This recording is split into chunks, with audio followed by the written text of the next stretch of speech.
Assalamualaikum warahmatullahi ta'ala wabarakatuh. Alhamdulillahillazi nahmaduhu wa nasta'in wa nastahdi wa na'udzu billahi min syururi anfusina wa min sayyiati a'malina. May yahdihillahu fala mudhillalah. Dengan ketetapan qadar Allah Subhanahu wa taala terhadap makhluk. Baik. Malam ini kita lihat hadis yang seterusnya dalam kitab ini. Hadis yang diriwayatkan daripada Abdul Wahid bin Sulaim. Beliau berkata, Qadimtu Makkah.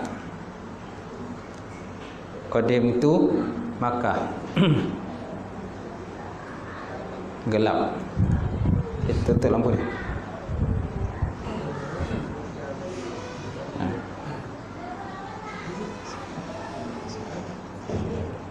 Baik. Dah. Dia gelap sikit. Baik. Qadimtu Makkah. Falaqitu Atha bin Abi Rabah.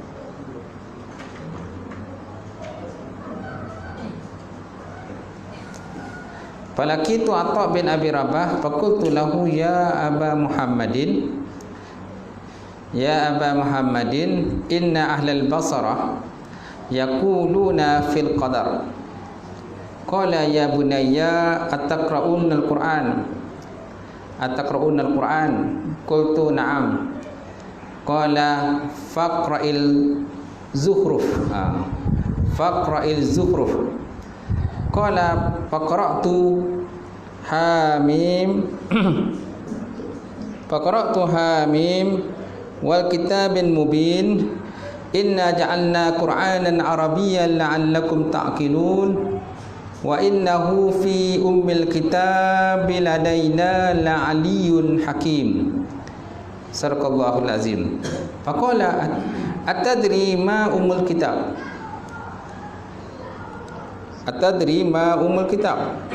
Qultu Allahu rasuluhu a'lam.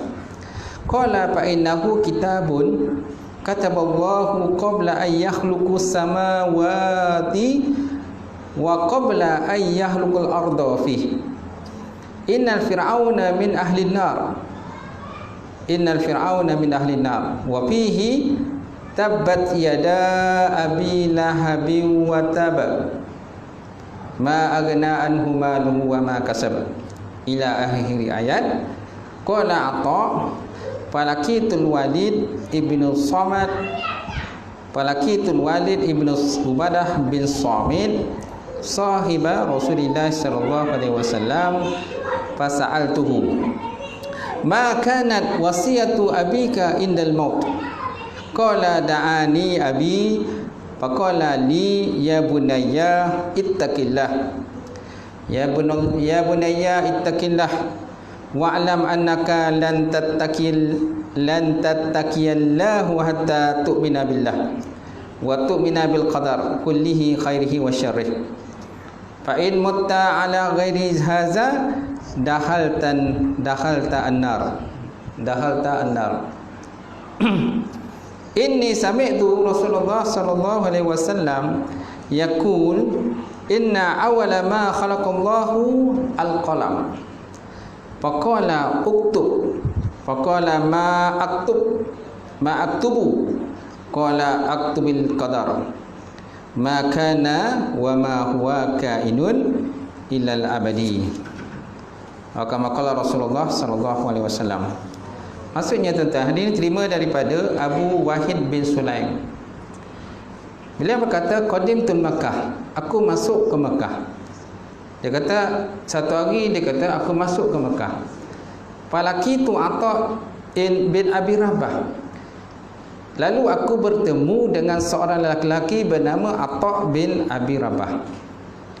Faqultu lahu, dan aku berkata baginya, ya Aba Muhammadin, inna ahli Basrah yaqul fil qadar. Dia kata, wahai bapa Muhammad, ya Aba Muhammadin, inna ahli Basrah, sesungguhnya ahli Basrah Yaquluna, berkatalah mereka itu fil qadar, tentang masalah qadar. Tentang masalah qadar. Qala, berkata ia, ya bunayya ataqra'una al-Quran. Wahai anakku, adakah engkau tidak membaca Quran? Qultu, aku berkata, na'am, ya. Siapa yang berkata? Abdul Wahid bin Sulaim lah. Dia berkatalah, ya bunayya, wahai anakku, ataqra'una al-Quran, adakah engkau tak baca Quran? Qultu, aku menjawab, na'am, ya. Qala, berkata ia, faqra'il Zukhruf, maka baca oleh kamu akan surah Zukhruf. Qala, berkata ia, faqara'tu, maka lalu aku berkaca ataupun aku membaca ayat itu, Hamim wal kitabil mubin inna ja'alnahu Qur'anan Arabiyyan la'allakum ta'qilun wa innahu fi ummil kitab ladaina la'aliyun hakim. Hamim, Hamim itu Hamim lah, maksudnya Allah Ta'ala saja lebih tahu mana Hamim itu. Wal kitabin mubin, dan kitab yang terang dan jelas, yang nyata. Inna ja'alnahu, sesungguhnya kami jadikan akannya Quran itu Arabian, diturunkan dalam bahasa Arab, la'allakum ta'qilun, supaya kamu itu berfikir ataupun supaya kamu berakal. Wa innahu fi umil kitab, dan sesungguhnya terdapat dalam umul kitab, ataupun ibu kitab, ladaina, di sisi kami, la'aliyun hakim, sungguhnya Allah Ta'ala itu maha ali, maha tinggi, lagi maha bijaksana. Ini nak ceritakan bahawa, menceritakan pada kita bahawa dalam Quran itu disebutkan bahawa sesungguhnya setiap manusia itu ditentukan dia punya kadar kehidupannya itu dalam umul kitab, dalam ibu kitab. Dalam ayat itu disebut perkataan fi ummil kitab, dalam ibu kitab. Baik. Kemudian Faqala, berkata ia, at-tadri ma ummul kitab, adakah kau tahu apa dikatakan ummul kitab? Qultu, aku menjawab, Allahu rasuluhu alam, Allah Ta'ala dan Rasulnya lebih tahu. Qala, berkata ia, fa innahu kitabun kataballahu qabla an yakhluqus samawati wal ard, maka sesungguhnya umul kitab itu ialah merupakan satu kitab katabahullah, yang telah ditulis Allah Ta'ala akannya, qabla, sebelum, ayakhluqus samawat, sebelum diciptakan akan langit. Sebelum cipta langit dah Allah Ta'ala dah ciptakan umul kitab itu. Allah Ta'ala dah ciptakan umul kitab, yang mana dalam umul kitab itu telah tertulis segala amalan-amalan yang dilakukan oleh manusia dalam dunia ini. Mana sebelum langit diciptakan dah ada dah. Wa qabla ayyahulqul arda fih, dan sebelum bahawa diciptakan akan bumi pun dah telah diciptakan umul kitab. Fihi, di dalamnya umul kitab itu tertulis, inna fir'auna min ahli nar, sesungguhnya Fir'aun itu termasuk dalam kumpulan ahli neraka. Sungguhnya Fir'aun itu termasuk dalam kumpulan ahli neraka. Semakna Fir'aun itu dah tertulis dah, dia menyatakan dia ni penghuni neraka. Wa fihi, dalam ayat ni, dalam umul kitab juga tersebut, tabat yada abi lahab wa tab, celakalah tangan Abu Lahab, celakalah tangan Abu Lahab. Semakna dalam umul kitab pun dah tertulis tentang celaka yang kena kepada Abu Lahab, kerana dia termasuk dalam penghuni neraka. Qala Atha, kemudian berkatalah Atha, falakitu Walid ibnu Ubadah bin Samit, maka aku pun pergilah berjumpa pula dengan Walid bin Ubadah bin Samit, sahiba Rasulullah sallallahu alaihi wasallam, iaitulah sahabat baginda Rasulullah sallallahu alaihi wasallam. Fasa'altuhu, maka aku bertanya kepadanya, ma kanat wasiyatu abika indal maut, ada tak wasiat ayah engkau sebelum ataupun ketika ayah kamu mati?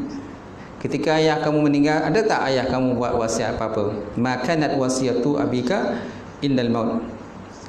Qala, berkata ia, da'ani abi, telah berdoa kepadaku oleh bapaku.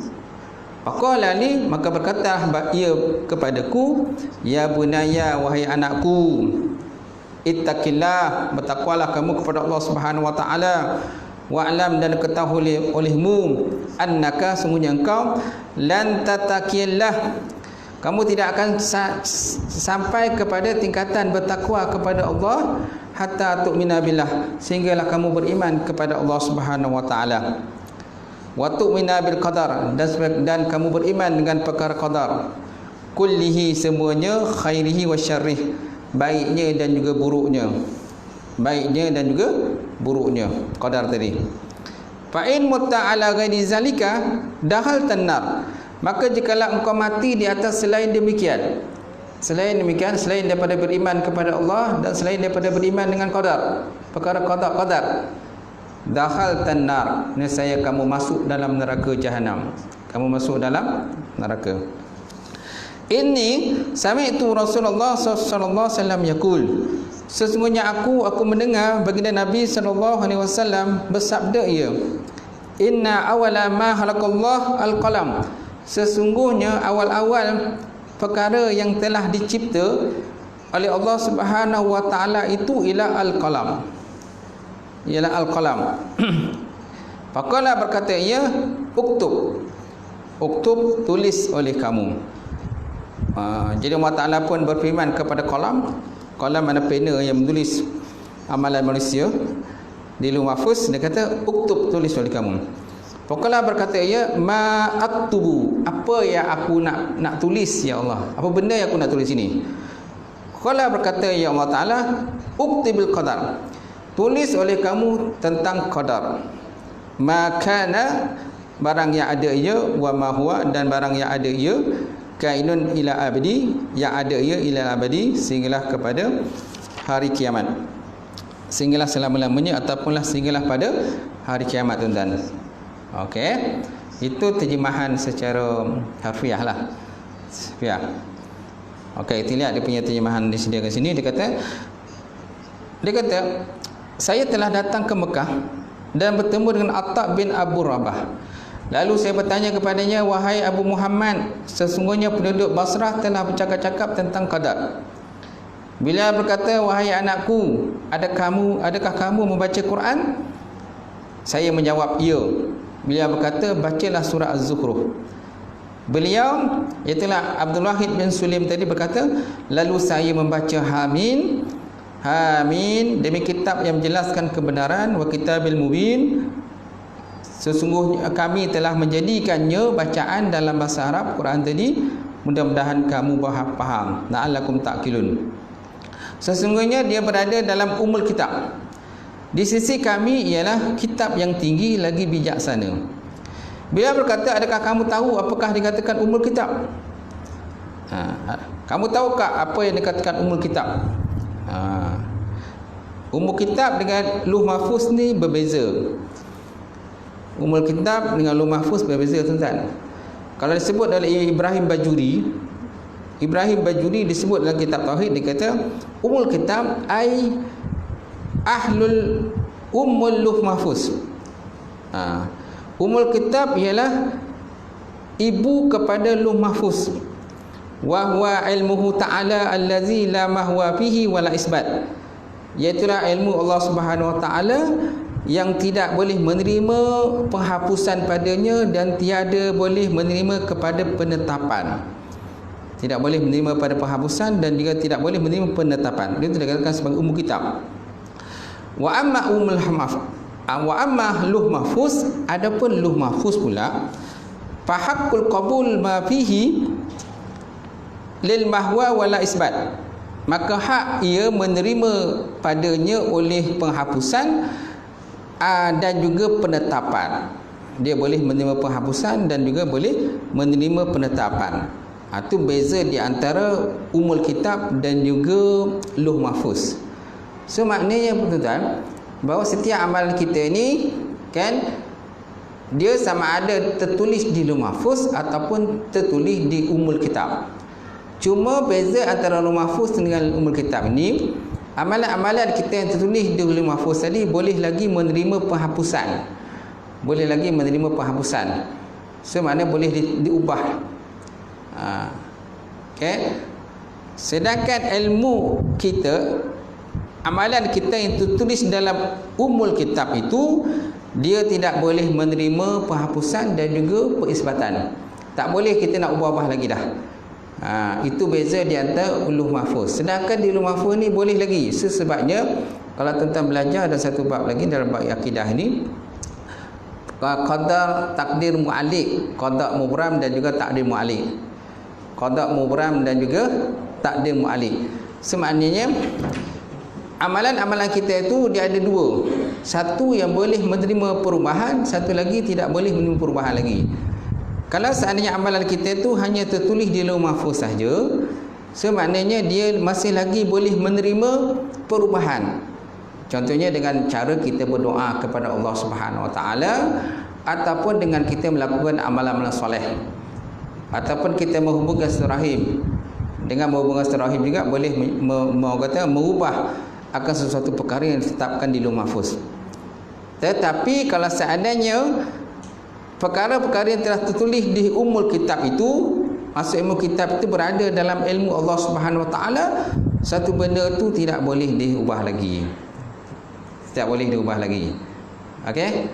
Sama ada kita berdoa kepada Allah Taala ke ataupun kita mengerjakan amalan soleh ke agaknya, masih lagi tidak boleh berubah. Yang boleh berubah itu ialah di lauh mahfuz, sebagaimana dikatakan oleh Ibrahim Bajuri. Baik, kita kembali pada tadi. Bila berkata, adakah kamu tahu apakah dikatakan umul kitab?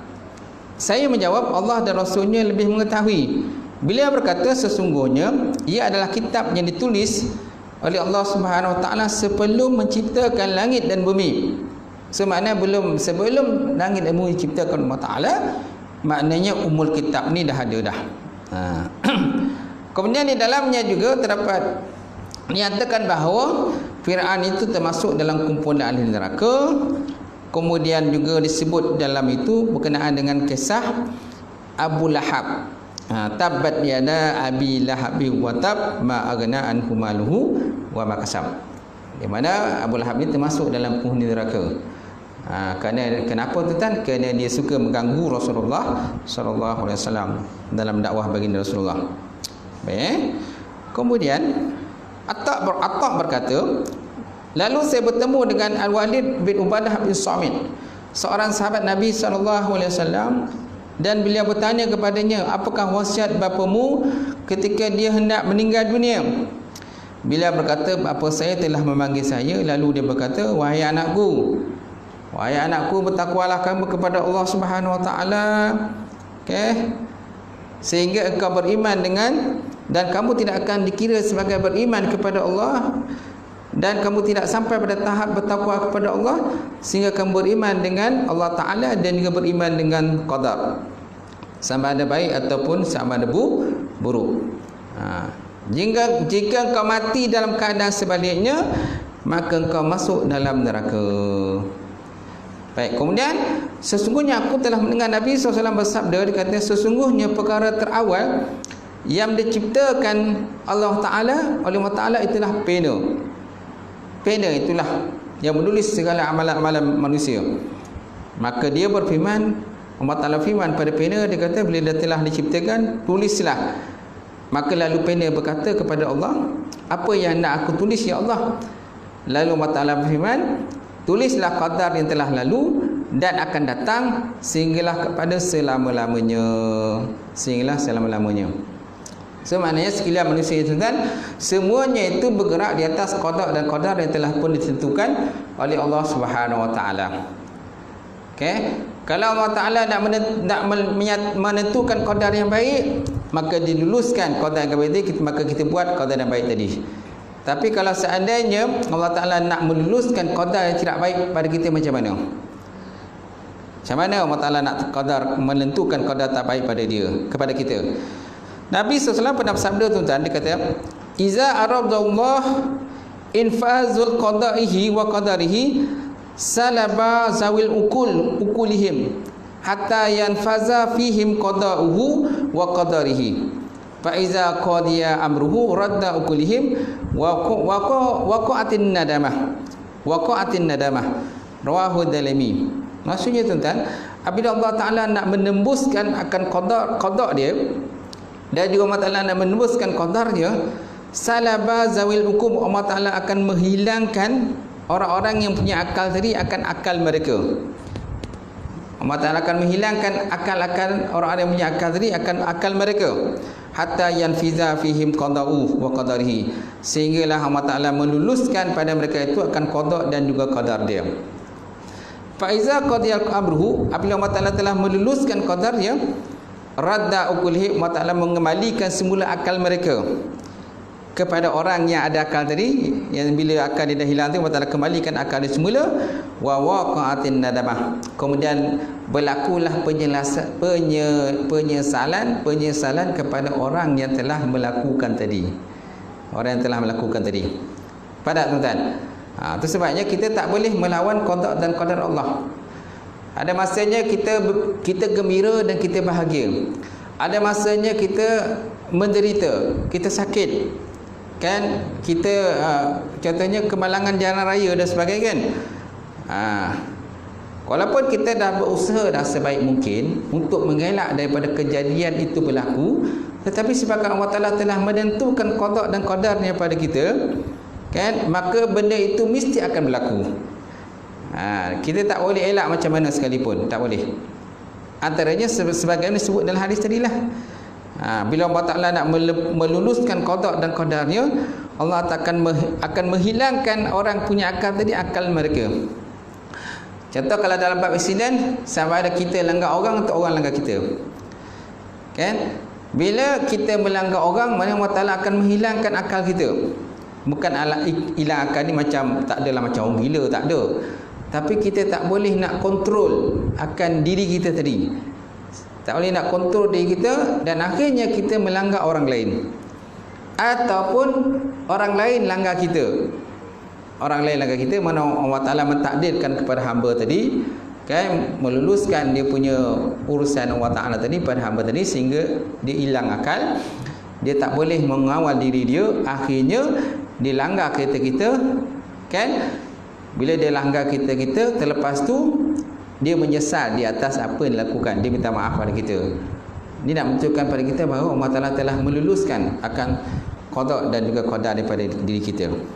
Okey, salaba zawil ukulihim, Allah Ta'ala akan mensalap, salap ni mana menghilangkan orang punya akal akan akal mereka, hatta yanfiza fihim qada'u, sehingga luluslah pada mereka itu akan qadar Allah Ta'ala dan qada dia. Maka bila Allah Ta'ala telah meluluskan akan qadarnya, radda ukulihim, Allah Ta'ala kembalikan semula akan akal mereka, wa waqa'atin nadamah, maka berlakulah selepas itu akan penyesalan kepada hamba di atas apa yang telah dilakukan tadi. Okey, so maknanya tuan-tuan, bab beriman pada qada dan qadar ini termasuk dalam rukun iman. Dia merupakan rukun iman kita yang keenam. Nabi SAW pernah bersabda, barang siapa yang tidak percaya pada qada dan qadar, maka ternafilah iman dia. Nafilah iman dia. Dia bukan di kalangan orang yang beriman kepada Allah. Bukan makna bila kita tak percaya satu tu tinggal lagi 5, bukan makna begitu. Kita tak percaya contohnya dalam bab qada dan qadar, tapi dalam masa yang sama kita percaya benda lain.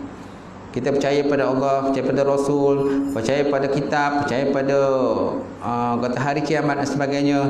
Tetapi dalam bab qada dan qadar ini tak percaya, maka ternafilah iman kita keseluruhannya. Bukan makna tinggal lagi 5, tuan-tuan. Sebenarnya percaya pada qadar ini satu benda yang sangat penting kepada kita.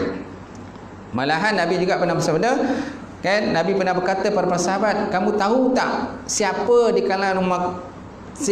kalangan umat aku itu yang termasuk dalam majusi, golongan majusi umatku? Para sahabat tanya, ya Rasulullah, kami tak tahu Rasulullah.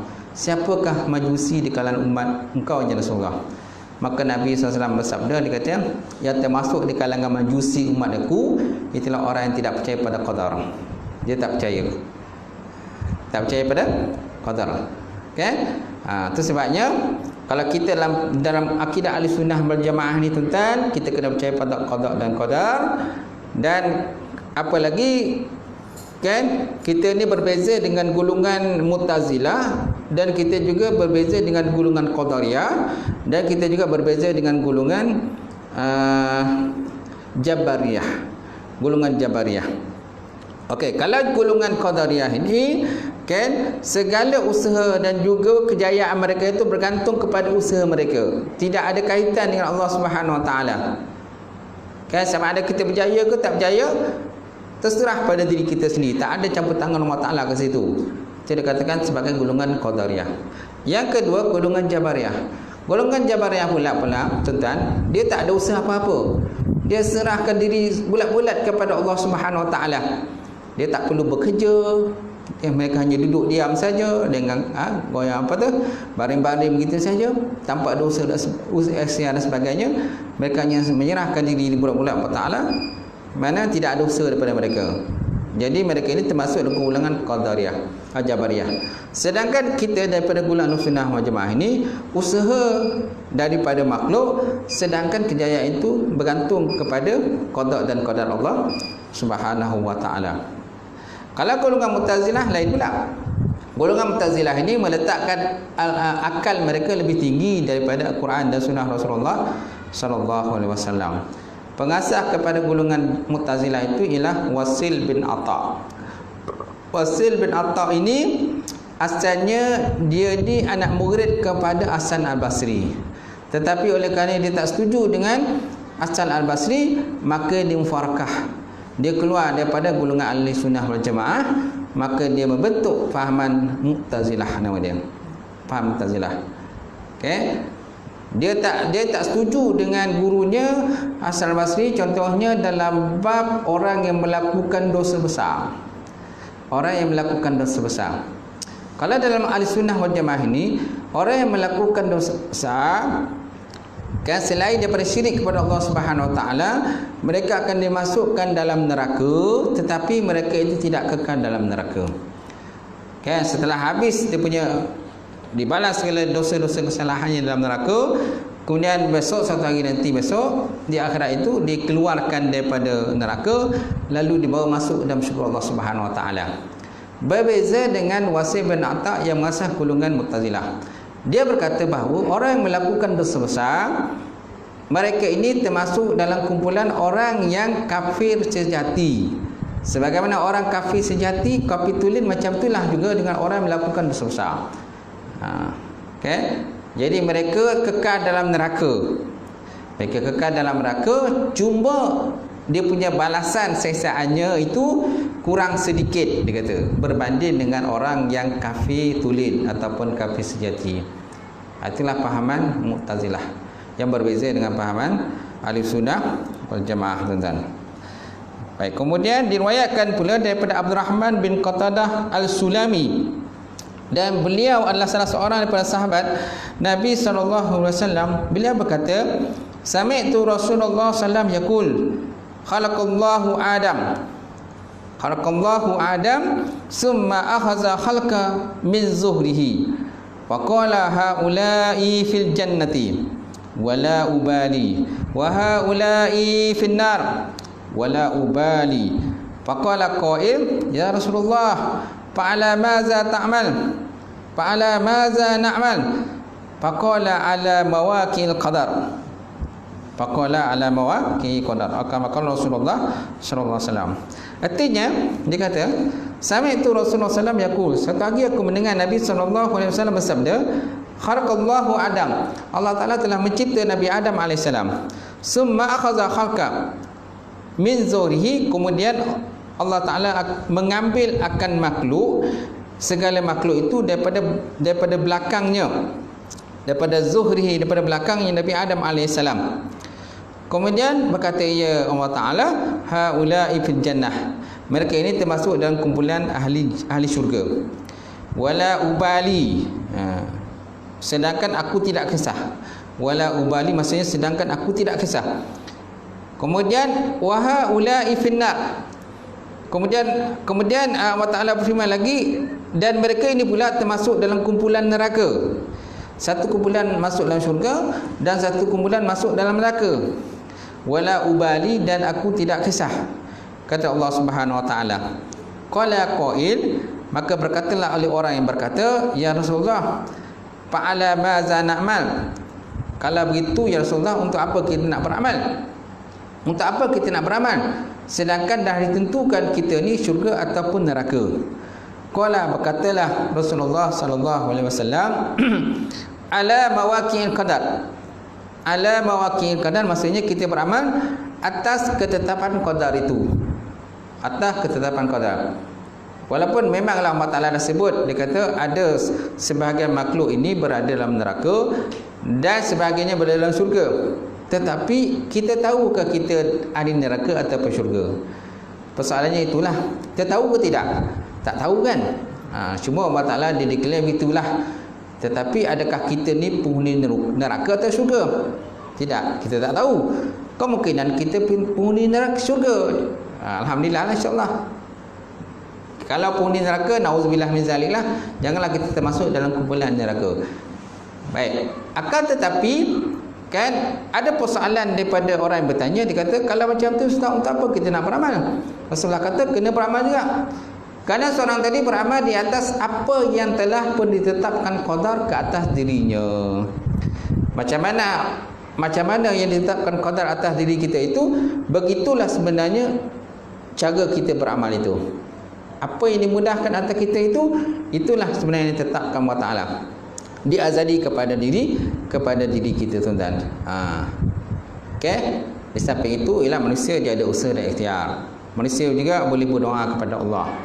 Okey, untuk supaya kita masuk dalam kumpulan ahli syurga tadilah. Walaupun Allah Ta'ala kata begitu, tapi kita tak tahu pun kita masuk syurga ke neraka. Harap-harap kita semua masuk dalam kumpulan syurga Allah Subhanahu wa Ta'ala. Tentulah yang kita nakkan. Siapa nak masuk neraka? Ada tak kalau tuan-tuan ini masuk neraka? Nak masuk neraka ada tak? Tak nak kan? Semua tak nak masuk syurga, semua nak masuk syurga. Baik, tuan-tuan. Baik. So maknanya dalam perkara qadar ini satu perkara yang sangat penting. Cuma kita tak boleh membahaskan perkara qadar ini terlampau mendalam sangat. Kerana masalah qadar ini satu masalah yang rumit untuk kita faham. Cuma Allah Ta'ala kata kan, dia sebenarnya menyatakan bahawa apa yang dilakukan oleh manusia, amalan manusia ini semuanya di atas apa yang telah pun ditentukan oleh Allah Subhanahu wa Ta'ala. Allah Ta'ala sebut dalam Quran, dalam Quran dia kata wallahu halaqakum wa ma ta'malun. Allah Ta'ala yang mencipta kamu dan apa yang kamu lakukan. Allah Ta'ala yang mencipta kamu dan apa yang kamu lakukan. Kan? So maknanya kita bergerak di atas ketentuan Allah Subhanahu wa Ta'ala itu. Kan? Dan Allah Ta'ala juga tidak akan ditanya. Allah Ta'ala tidak ditanya apa yang dilakukan. Wa hum yas'alun, padahal kamu yang akan ditanya. Allah Ta'ala tidak ditanya apa yang dilakukan atas diri kita, apa Allah Ta'ala buat atas diri kita. Dia tidak ditanya. Yang ditanya siapa? Kita lah yang akan ditanya besok di akhirat besok. Di atas segala amalan yang kita lakukan. Dan Allah Ta'ala itu tidak pernah menzalimi akan diri makhluk itu. Yang menzalimi makhluk itu siapa? Makhluk itu sendirilah yang menzalimi akan diri mereka sendiri. Okey. Cuma masalah qadar ni ada satu masalah yang rumit untuk kita faham. Sebabnya dalam konteks ilmu tauhid ni memang kita tak digalakkan sangat membahaskan berkenaan dengan qada dan qadar. Cuma yang kita kena beriman, yang kita kena tahu bahawa kita wajib beriman tentang qada dan qadar Allah Subhanahu wa Ta'ala. Okey. Kerana kalau nak kirakan tuan-tuan, apa saja dalam perkara dunia ni semuanya kita nak berjaya. Semua kita nak berjaya. Semua kita nak baik. Kan, kalau kita masuk dalam bidang pekerjaan, semua kita nak perfect dalam pekerjaan kita.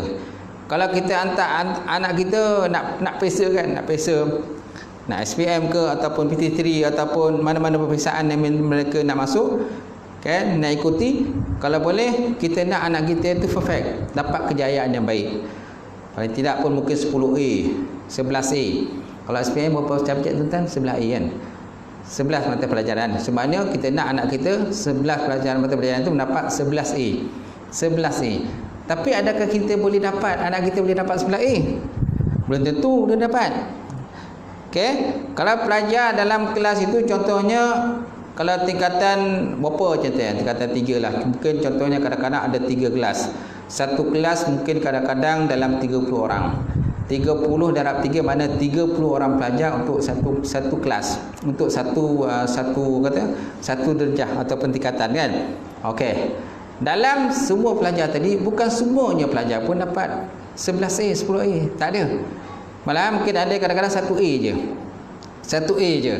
Kadang-kadang tak ada A langsung, B saja. Kadang ada yang 11A, ada 5A, 7A dan sebagainya. Kenapa tak semua pelajar tadi tuan-tuan? Semuanya 11A. Kenapa tak ada? Itu menunjukkan bahawa kita mana usaha dan ikhtiar kita, ketentuan itu berdasarkan kepada ketentuan daripada Allah Subhanahu Wa Taala. Kalau nak kirakan semua anak kita nak berjaya dalam peperiksaan dia, percayaan baik kan, cemerlang, semua nak cemerlang kan.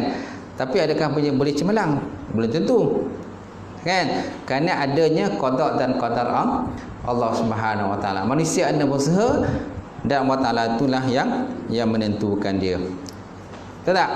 Betul juga kadang-kadang dalam perkara aktiviti yang kita buat dalam harian kita kan. Kadang-kadang biasa kita sebut tentang perkataan insya-Allah. Perkataan insya-Allah. Kita berjanji dengan orang lain, kan? Orang lain boleh tak kita berjumpa pada sekian-sekian hari bulan ni, kita ada perkara penting yang nak dibincangkan. Kita ada meeting penting nak bincangkan. Kita pun kata insya-Allah. Kita pun kata insya-Allah. Kan? Separuh daripada orang ni dia faham perkataan insya-Allah ni mana kita akan setuju datang. Setuju datang mana 100% kita akan datang. Tetapi sebenarnya perbuatan insya-Allah ni belum lagi 100% untuk datang. 95% ataupun 99% kita akan hadir dalam meeting itu. Kan 100% lagi bergantung pada ketentuan Allah Subhanahu Wa Taala. Kalau Allah Taala tentukan hadir, maka dapatlah kita hadir. Tapi jangan orang kata buat alasan untuk macam-macam alasan supaya tidak hadir. Itu je. Kita dah kata nak hadir, insya-Allah kita kata nak hadir, tiba-tiba kita buat alasan tak nak hadir. Okay, kita buat alasan lain, tujuannya untuk kita tidak hadir dalam perjumpaan ataupun meeting tersebut. Kerana lagipun meeting itu contohnya meeting yang penting bagi kita yang kita kena hadir. Okey, sebenarnya perkataan insya-Allah pun penting dalam kehidupan kita. Saya teringat tuan-tuan kisah Nabi Sulaiman alaihissalam. Kisah Nabi Sulaiman alaihissalam. Okey, antara kelebihan Nabi Sulaiman alaihissalam ni ialah contohnya dia boleh memerintahkan sekalian jin dan juga sekalian manusia. Kan, binatang-binatang dan sebagainya, semua itu patuh kepada arahan Nabi Sulaiman alaihissalam. Diriwayatkan bahawa Nabi Sulaiman alaihissalam ini pernah mempunyai 100 orang isteri. 100 orang isteri selain daripada Siti Balqis lah. Kan Siti Balqis itu memang isteri baginda Nabi Sulaiman alaihissalam. Diriwayatkan pula tuan-tuan, Nabi Sulaiman ini dipunyai 100 orang isteri. Dia kata, kan? Kemudian dia berkata kepada menteri dia dan juga orang-orang di bawah dia, dia kata, malam ini dia kata aku akan mendatangi 100 orang isteriku. Dia kata dia akan mendatangi semua isteri dia. Mungkin di sini tuan-tuan akan timbul persoalan lah, kenapa Nabi Sulaiman sampai 100 orang isteri? Sebenarnya syariat pada masa itu berbeza dengan syariat sekarang lah. Kalau pada zaman Nabi Muhammad SAW ini, Nabi boleh berkahwin sampai 10 orang isteri atau lebih 10 peristeri kan. Dan kita lah umat baginda Nabi SAW ini, kita paling tidak pun 4 orang isteri saja boleh kita berkahwin. Semana kalau ada 5 orang isteri, mana seorang isteri mestilah diceraikan untuk jadikan 4 orang isteri sajalah. Itu pun bagi orang yang mampu berbuat demikian. Pada zaman Nabi Sulaiman SAW, Nabi Sulaiman tuan-tuan mempunyai 100 orang isteri. 100 orang isteri, macam tak percaya kan? Itulah yang disebutkan. Baik. Jadi Nabi Sulaiman AS dia kata, aku akan mendatangi isteriku, setiap isteriku dalam satu malam ini. Dan setiap isteri itu akan hamil dan akan melahirkan setiap seorang itu seorang anak. Yang akan berjihad dan berjuang pada jalan Allah Subhanahu Wa Taala. Tetapi Nabi Sulaiman alaihissalam tuan-tuan, dia terlupa menyebut perkataan insya-Allah. Dia terlupa menyebut perkataan insya-Allah. Maka malam itu dia mendatangi semua isteri dia. Kan asalnya tuan-tuan, berapa orang yang hamil? Seorang saja yang hamil. Daripada 100 orang isteri tadi, hanya seorang saja yang hamil. ia akan berjuang dan berjihad pada jalan Allah Subhanahu wa taala. Dan Nabi Sulaiman mengakui akan kelemahan kesilapan dia. Dia kata, aku terlupa nak membaca insya-Allah, maknanya dengan izin Allah Subhanahu wa taala tu terlupa nak baca. Terlupa nak baca, akhirnya yang ambil tu seorang saja. Jadi kalau tuan-tuan nak ambil isi malam ni, sebutlah insya-Allah. Kalau ada isteri, kalau tak ada isteri, macam mana pula Baik, beriman dengan qada dan qadar Allah Ta'ala merupakan salah satu rukun iman yang menuntut seseorang untuk mempercayai dan membenarkan segala perkara yang telah ditetapkan ke atasnya, termasuk daripada ketentuan Allah Subhanahu Wa Ta'ala. Jadi beriman pada qada qadar dia merupakan salah satu rukun iman yang menuntut seorang untuk mempercayai dan membenarkan segala perkara yang telah ditetapkan ke atas dirinya, mengikut kepada ketentuan Allah Subhanahu Wa Taala. Sesuai yang Allah Taala sebut dalam Quran, dia kata qul la yusibana illa ma kataballahu lana huwa maulana. Qul, kan, kata oleh yang Muhammad, la yusibana, tidak menimpa akan kepada kami tadi sesuatu perkara, la yusibana illa ma kataballahu lana, kecuali sesuatu benda yang telah pun ditetapkan ataupun dituliskan terhadap diri kami, terhadap diri ini. Semana apa yang bergantung pada kita, semua yang telah pun ditentukan oleh Allah Subhanahu Wa Taala. Yang kedua, Allah Taala telah memberikan hak kepada hamba untuk memilih sama ada melakukan perkara baik dan juga kejahatan. Semana di kalangan hamba pula mereka ada ikhtiyar ataupun takhayyur, mana pilihan sama ada nak buat baik ataupun nak buat buruk. Itu di segi zahiriatnya manusia ini boleh memilih, tetapi segi hakikatnya manusia ini ialah orang yang dipaksa menurut kepada kehendak Allah Subhanahu Wa Taala. Majbur. Allah Taala itu bersifat majbur, maknanya memaksa kita mengikut kehendak dia. Sedangkan di segi zahiriatnya manusia itu pula kan dibeli ikhtiar, pilihan sama ada nak buat benda baik ataupun buat benda yang buruk. Yang ketiga, qada dan qadar bukanlah satu ketetapan berbentuk paksaan kata hamba. Kan, sebenarnya dia kata walaupun itu qada-qadar ni bukan satu benda paksaan pun untuk menuruti apa yang telah ditentukannya seperti pahaman kebanyakan manusia. Tetapi hadis tentangnya mengkhabarkan tentang ilmu Allah Ta'ala mendahului segala perbuatan hamba usahanya.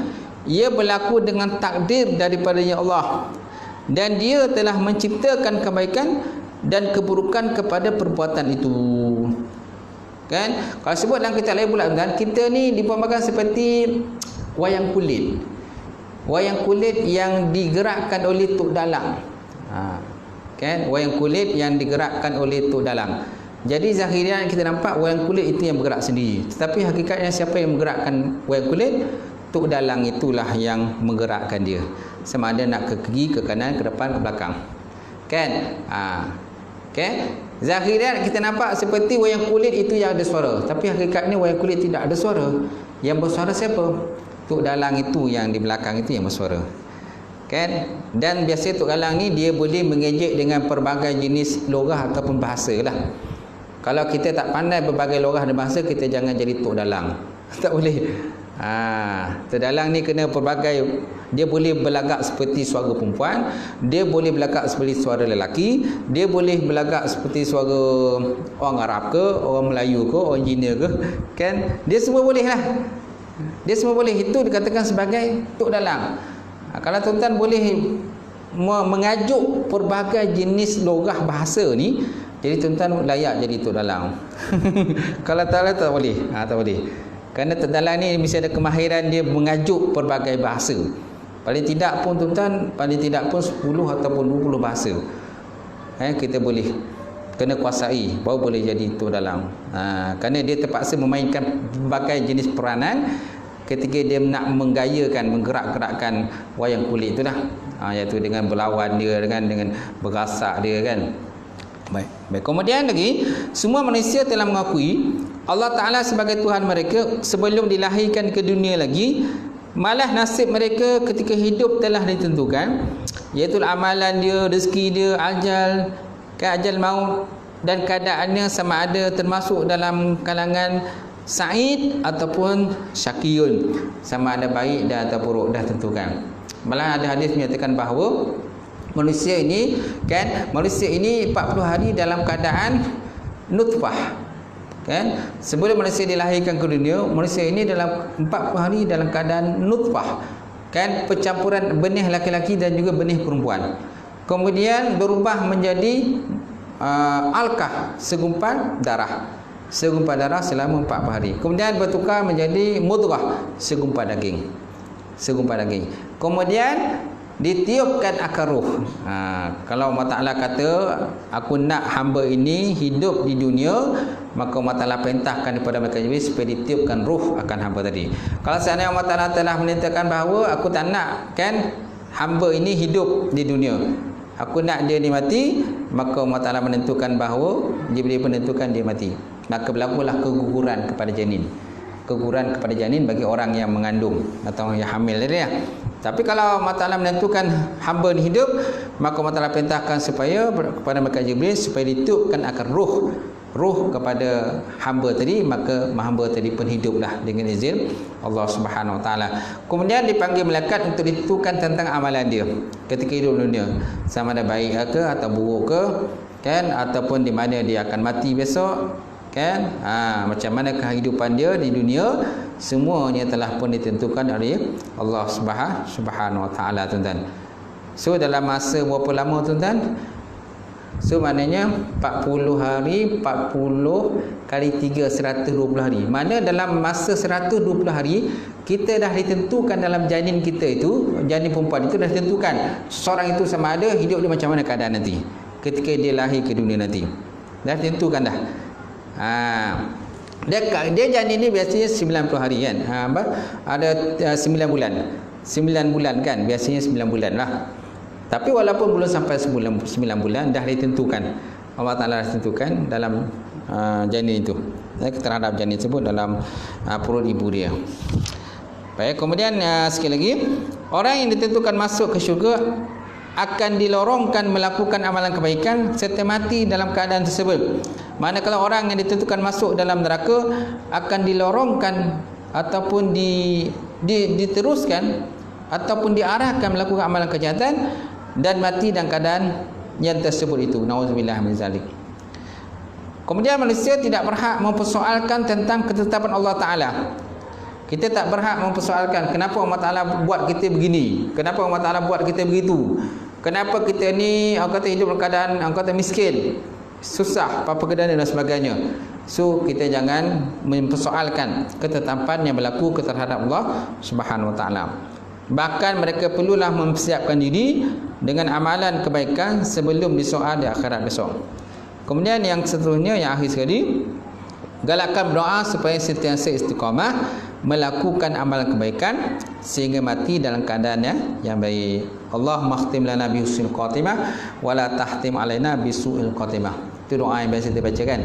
Allahumma khtim lana bi husnil khatimah. Ya Allah Tuhan tu, ketetapkanlah bagi kami nanti pada diri kami iaitulah kesudahan yang baik, dan janganlah Engkau tetapkan atas kami ya Allah kesudahan yang buruk. Ataupun doa yang boleh kita baca, ya muqallibal qulub sabbit qalbi ala dinika wa ta'atika. Ya Allah Tuhanku, Allah Ta'ala yang telah membalik-balikkan hati, maka tetapkanlah hati kami ya Allah di atas agama Engkau ya Allah, kan? Dan tetapkan hati kami ini melakukan taatan terhadap diri Engkau, dirimu ya Allah, kan? Amin ya Rabbi. Itu saja tuan-tuan apa perbincangan malam ini, insya-Allah. Mudah-mudahan apa yang kita bincangkan malam ini insya-Allah akan sikit sebanyak akan membuka minda kita, kan, dan untuk dapat insya-Allah memberikan kepahaman dalam bab percaya tentang qada insya-Allah. Akan datang kita sambung lagi dalam tajuk lain insya-Allah. Baik, kalau ada pertanyaan daripada tuan-tuan dan puan-puan, ada persoalan, pertanyaan ada tak? Ya.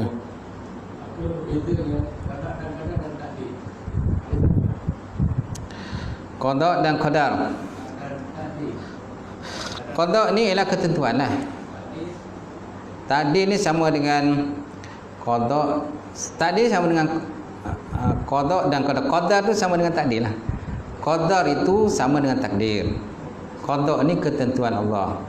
takdir ni belum lagi sampai kepada tahap ketentuan, belum lagi, tapi dalam menjurus kepada ketentuan Allah Subhanahu wa taala. Qada dan qadar. Qada ni lebih kepada orang kata qada ni macam pelaksanaan. Qada ni pelaksanaan. Takdir ni macam belum lagi pelaksanaan, tetapi dalam menjurus kepada pelaksanaan ketentuan Allah Subhanahu wa taala itu. Okey? Dia macam takdir ni macam apa? Penetapan. Tadi penetapan. Okey. Sedang qada ni pelaksanaan dia. Qada tu pelaksanaan, tadi tu penetapan. Okey. Tapi takdir tadi betul-betul masih lagi boleh diubah. Dengan syarat kita melakukan amal soleh dan juga berdoa, rajin berdoa kepada Allah SWT. Kan? Itu sebab Nabi pernah sabda, dia kata wala yazidu fil umri ilal birra. Seorang itu tidak akan bertambah umurnya kecuali dengan melakukan kebaikan. Umur kita boleh bertambah, tapi dengan syarat kita melakukan banyak kebaikan, insya-Allah. Baik, boleh. Itu tentang qada dan qadar. Qadar ni sebenarnya takdir lah. Qadar tu sebenarnya takdir. Takdir tu dia takdir tu isim masdar. Qada takdir, okey? Qadar tu isim masdar juga. Takdir pun isim masdar juga, tapi berbeza wazan. Wazan berbeza. Qadar itu isim masdar, nama terbitan. Kemudian takdir pun isim masdar juga. Takdir itu di atas wazan qaddara yuqaddiru takdiran. Qaddara yuqaddiru takdiran. Sedangkan qadar itu di atas wazan qaddara yaqduru qadran. Qaddara yaqduru qadran. Kan? Maknanya lebih kurang sama, tapi berbeza wazan. Timbangannya berbeza. Gitu. Okey, lain ada? Tak ada. Kalau tak ada kita tutup. Auzubillahi minasyaitonir rajim. Bismillahirrahmanirrahim. Alhamdulillahirabbil alamin wassalatu wassalamu ala asyrafil mursalin wa ala alihi washabbihi ajmain. Allahumma zidna ilman nafi'a wa yaqina as-sadiqa ma'al taqabbal hasan halalan mubarakatan katsira wa sayyana fataya alim wa lana qulubana bi nuri ma'rifatika wa tahna ta'alifin. Allahumma fakina bidin, Allahumma fakina bidin. Allahumma ijma'na hadza jam'al marhuma wa tafarruqana min ba'di tafarruqal ma'suma. Rabbana iftah bainana wa baina qaumina bil haq wa anta al-fatihim. Rabbana faghfir lana dhunubana wa kaffi anna sayyi'atina wa tawaffana ma'al abrar. Rabbana atina fid dunya hasanah wa fil akhirati hasanah wa qina azabannar. Subhana rabbika rabbil izzati amma yasifun wa salamun alal mursalin. Qabbalallahu minkum wa minkum taqabbal ya karim.